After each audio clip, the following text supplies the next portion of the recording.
August 28th, 2023, journal entry number 15. Let's tell some drinking stories now. I've said it before, I'm not a fan of drinking.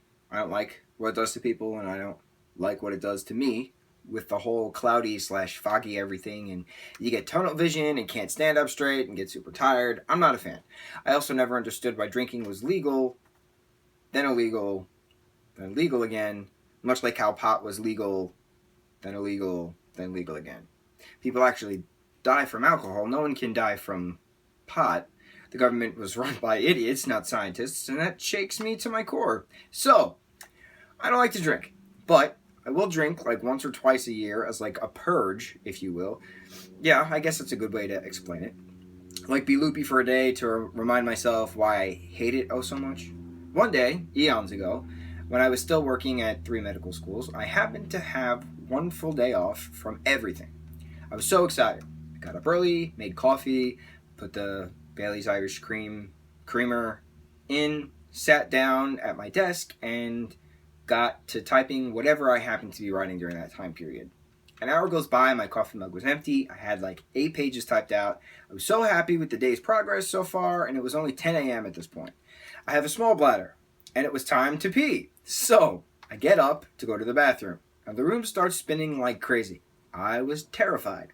I'm trying to be as collected and logical as I possibly can as I'm about to pass out, with no one home but me that day, and I managed to lay on the floor, grabbing my temples, waiting for the room to stop spinning. Then warmth just floods all over my body. What the hell is happening? I asked aloud to Brad. I literally feel drunk.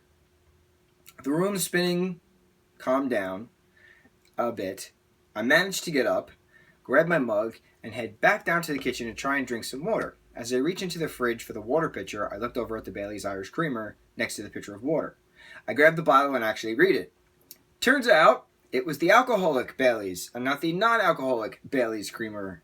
And I assumed it was because we've had non-alcoholic Bailey's Creamer in the fridge more than the alcoholic kind, and the bottles are so similar. So, my day was clearly ruined, and I learned a very valuable lesson that day. Just because you assume one thing doesn't actually mean that the assumption is correct, because you can inadvertently get drunk before 10 in the morning without reading a creamer's label. I don't drink frequently, so my blood alcohol levels are very low, and that's how I was affected so quickly. Now, people ask me every effing time this story comes up, they ask, how did you not taste anything funny in your coffee if you put real Baileys in it? My response always, coffee is mad bitter to begin with. My main objective that day was to type, and I just had extreme tunnel vision on that story. I honestly didn't notice that much about my coffee, aside from the bitter taste. Of course, my brother, Mike, pees his pants every time he tells someone new that story of me. He was a bartender for the longest time and always told the story to his bar guests. Needless to say, I was called a lightweight for numerous years to follow, and rightfully so. Even after I am to drink one measly Smirnoff Ice, I feel that low intoxication buzz one darn nice. My brother and Nick both call me white girl wasted every time I drink, but like I said, only like once or twice a year. Accidentally drunk at 10 a.m.? Not fun. No. That was one drunken tale of woe. And here's another. It was New Year's Eve one year, many years back. We were having a small gathering at our house because the annual New Year's Eve party we normally go to was canceled that particular year. My parents and I set the house up along with my brother's friend, BBQ, who was living with us for 6 months at that time. Yeah, we get a lot of strays in our house, I realize as I tell these stories. And BBQ stands for Big Black Quinn. Quinn was a big and tall ex-college linebacker who was a nighttime security guard. Chased a drunken kid on the campus he was patrolling to get him off of a roof. BBQ fell off the roof, broke his ankle, and stayed with us as he healed after his surgeries. He insisted on being called BBQ, by the way. He was fun. So, Nick came over to celebrate my brother's friend, Lee, joined as well as Mike's then girlfriend, Zoe. And then Mike had also invited this girl named Norma over who he would bartend with sometimes. Like I said, small gathering. Norma got out of work at like 11 and got to our house by like 11:45. I was drinking champagne that New Year's Eve, And there I am, holding my fancy glass, greeting a stranger at our front door as she brings in a full platter of hot wings. I was in love. We were all drinking, eating wings, eating the baked brie Beverly made for everyone, and drinking the spiced eggnog thing Zoe had made for us. BBQ's hobbling around with his crutches. Redford is thoroughly enjoying the Twilight Zone as a marathon was playing in the living room, and it was really just a great night with family, food, and friends. At midnight, we played with those popper things in the street where you pull the string and confetti pops out. We threw some snow at one another, and then by like 12:15 a.m. New Year's Day, we came inside to play some games. Norma and I seemed to just continuously laugh at everything the more the both of us drank, which made the card games quite challenging and entertaining. I remember at one point when everything got foggy that Nick actually had to sit closely next to me to keep me propped up to keep playing the games. Nick gets the whole me not liking to drink thing and purging once or twice a year. He likes being with me those 1 or 2 times a year that I do it. It's that protector thing within him which always clicks on. Just as he was in Montauk, and just how he's always been decades later. Nick always makes sure I'm safe, and I love him to death for that. So, we all called it a night/morning at like 4 a.m. Zoe and Lee went to their homes. BBQ crashed on his bed. Norma crashed on the couch in the den. Mike crashed on his bed, and Nick and I crashed on my bed. Sometimes we'd sit next to each other. Not all the time, just sometimes. I particularly hated sleeping next to someone because I'm a very violent sleeper and flail a lot.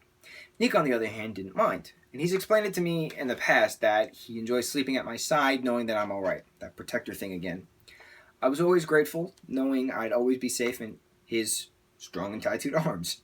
New Year's Day, when we all woke up, Redford made pancakes. We had a grand family and friends breakfast in the dining room next to our massive Christmas tree, and we all did our own thing that day. We all did our own things that day. BBQ went to a friend's house, Norma and Mike went off to work, and Nick and I played some classic N64 for a solid 4 hours, with pee breaks blended in, of course. So, one final drinking story. Okay. The first time I ever got drunk was at church. I poop you not. So, I was in 8th grade, freshly 14 years of age, about still very much Lutheran before I grew up, realized religion is mythology and the cause of every single effing pointless war ever. It was a youth Sunday where the youth of the congregation would run the show, basically. I was some kind of leader's assistant minister and was in charge of preparing the altar with the bread and wine and such, and then cleaning it up after communion. So there were mad people there that day, 1,000 years ago, and there were 3 bottles of wine that had to be opened and blessed before being poured into the chalices. The chalices were deep.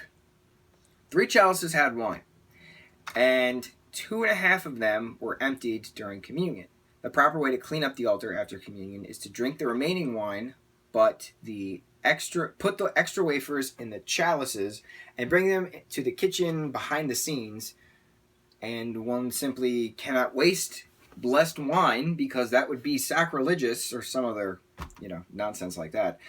So I had to drink basically half a bottle of wine by myself at 14 in front of a full congregation of people in this church I cared so much about in my youth. And 10 minutes later, the church started spinning as we sang the final hymn, and I had to sit through the remainder of the service. Drunk off church wine as a bunch of grown-ups watched? Was that legal? I honestly don't think so. Haikus. 351. Where is Craig? He's invited but won't show. He's effing asleep. 352. Cat is dead alive. When should the box be opened? Is hope lost or dead? 353. Effing Fiona. She's been effing everyone. Whose baby is it? 354. Shut the F up, Bryce. Take your orange skin and leave. Nah, just playing, dude. 355. Victory? Victoire. There we go. Victory. The words have been there for years. Why are they still dark? 356. Fried pickles are good.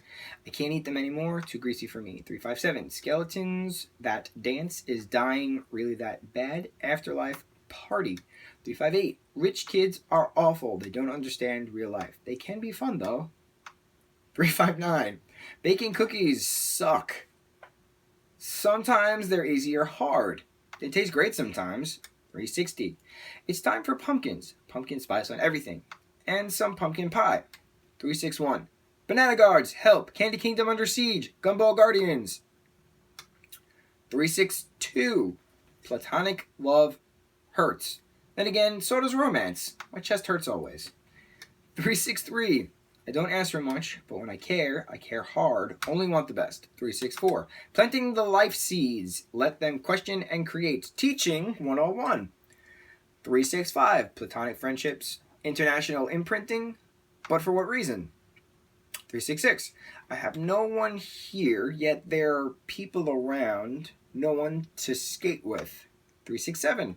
I love horror. Hard. Why? Because it doesn't hide. Blood flows through us all. 368. Please, don't feed the ducks. Experiments in the woods. Aliens travel. 369. Bros of different skin. Adversaries all around. Long live the royals. 370. Is the food ready? No, but is it ready?